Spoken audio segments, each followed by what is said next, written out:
इस वीडियो में हम ये डिस्कस करेंगे कि सिप या लमसम किस तरीके से इन्वेस्ट करके हमें ज्यादा प्रॉफिट हो सकता है। और सबसे इंपॉर्टेंट बात, सिप और लमसम हमें करना किसमें चाहिए, इंडेक्स फंड्स में या फिर कोई इंडिविजुअल कंपनी में।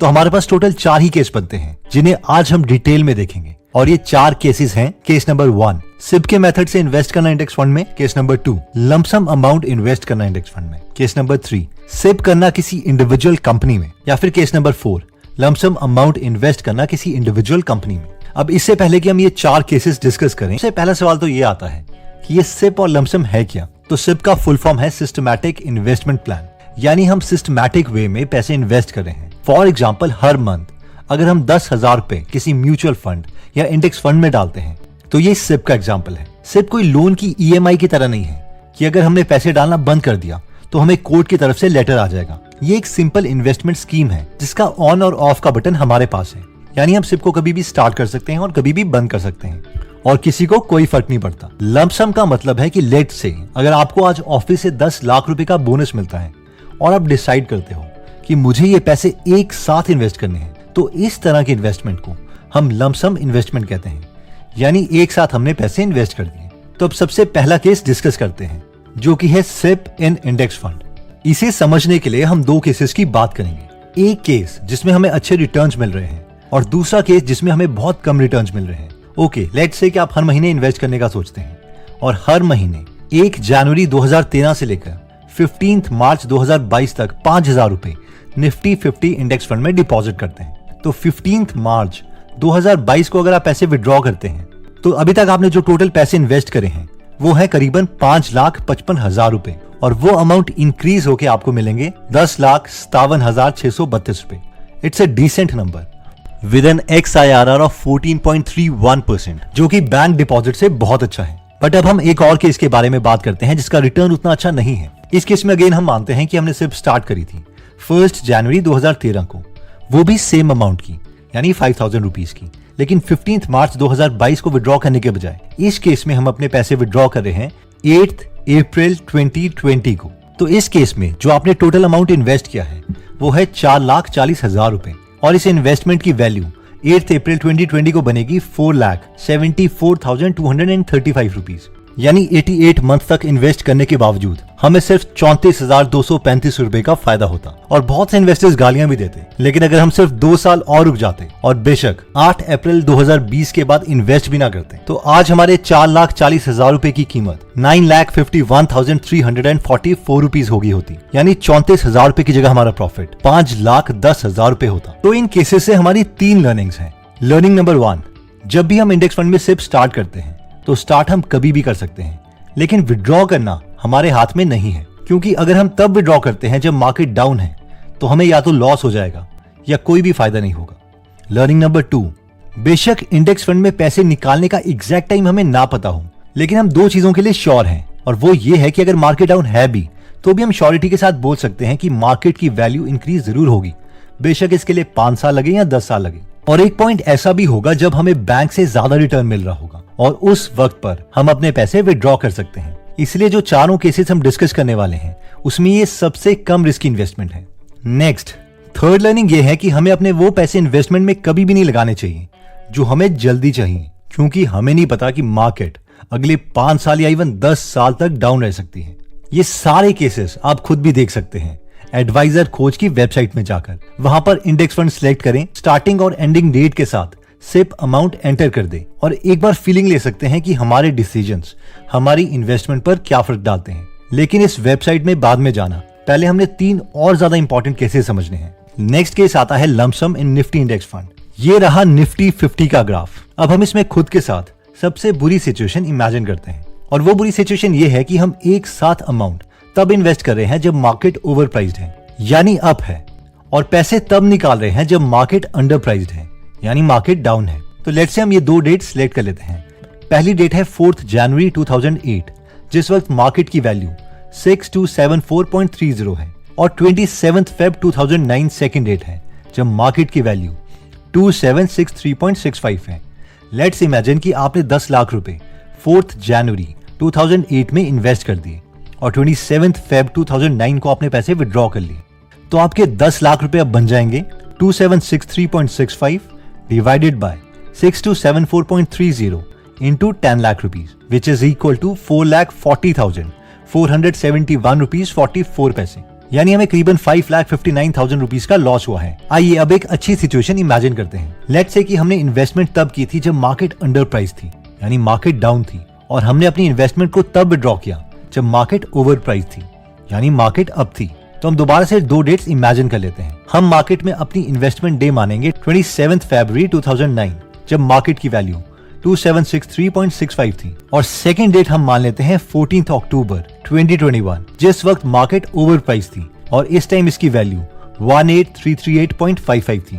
तो अब आपके 10 लाख रुपए की value 18,338.55 divided by 2763.65 into 10 lakh, which is equal to 66,35,626 rupees हो जाएगी। यानी ऑलमोस्ट आपके पैसे हो जाएंगे 6.6 टाइम्स।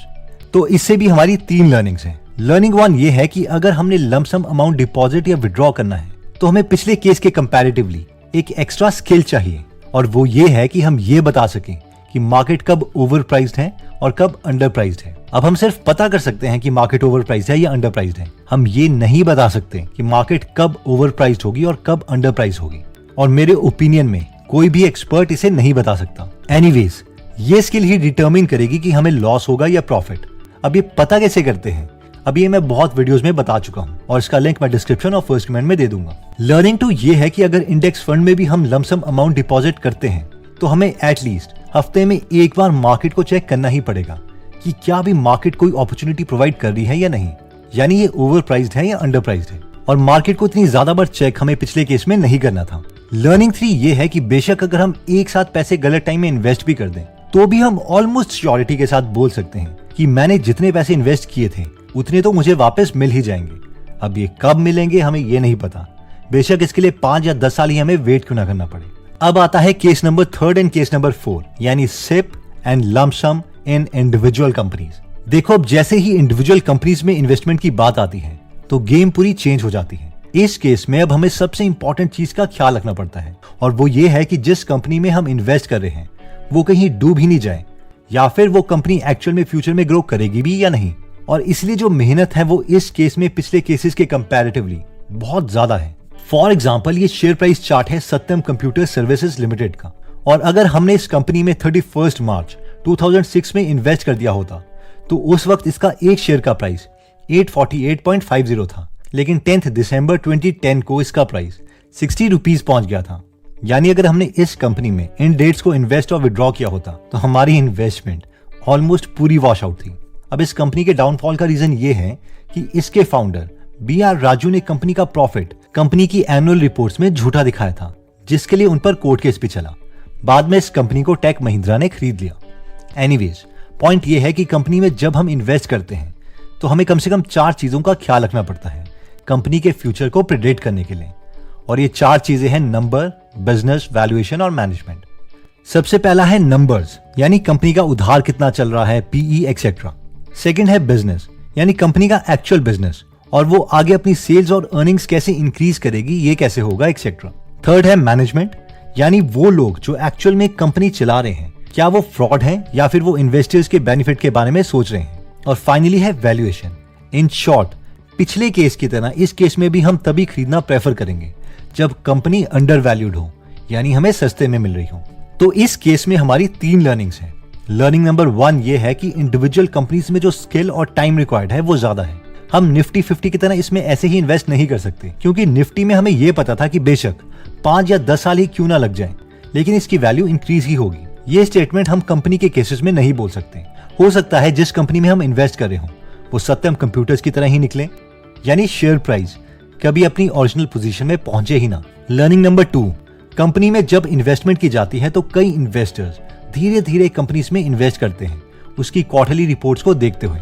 जैसे जैसे उनकी कन्विक्शन स्ट्रांग होती रहती है वो वैसे वैसे उस कंपनी में और इन्वेस्टमेंट करते रहते हैं। इसीलिए इसे एग्जैक्टली सिप तो नहीं कह सकते, लेकिन इसे लमसम भी नहीं कहा जा सकता। लर्निंग थर्ड ये है कि हम लमसम अमाउंट भी कंपनीज में इन्वेस्ट कर सकते हैं, और सबसे ज्यादा प्रॉफिट होने के चांसेस चारों केसेस में से इसी केस में सबसे ज्यादा है, लेकिन रिस्क भी चारों केसेस में सबसे ज्यादा इसी में है। इस रिस्क को कम करने के लिए हम कम से कम 7-8 कंपनीज में इन्वेस्ट करते हैं, और इन सारी 7 से 8 कंपनीज में हमें भरोसा होता है कि ये फ्यूचर में पक्का ग्रो करेंगी। एक बार इन सारे कॉन्सेप्ट्स को रिवाइज कर लेते हैं। हमने सबसे पहले तो सिप और लमसम में डिफरेंस देखा था कि सिप का मतलब है इंस्टॉलमेंट्स में पैसे इन्वेस्ट करना और लमसम का मतलब है कि एक साथ पैसे इन्वेस्ट कर देना। कई लोग सिप को बैंक की लोन की ईएमआई की तरह समझते हैं और इसीलिए वो इन्वेस्ट नहीं करते। वो ये सोचते हैं कि क्या होगा अगर 6 महीने के बाद मैं पैसे इन्वेस्ट नहीं कर पाया। बट ये ईएमआई नहीं है, ये आपकी इन्वेस्टमेंट है। इसे आप जब चाहे तब बंद कर सकते हो और जब चाहे स्टार्ट कर सकते हो। नेक्स्ट हमने 4 केसेस डिस्कस करे थे, जिसमें पहला था सिप इन इंडेक्स फंड। इसमें हमने देखा था कि ये 4 केसेस में सबसे कम रिस्की मेथड है। हम जब चाहे सिप स्टार्ट कर सकते हैं, लेकिन अच्छे रिटर्न लेने के लिए मार्केट हमें बताएगी कि पैसे कब निकालने हैं। इसलिए जो पैसे हमें इमीडिएटली निकालने हैं उन्हें हम ना ही इन्वेस्ट करें तो बेटर है।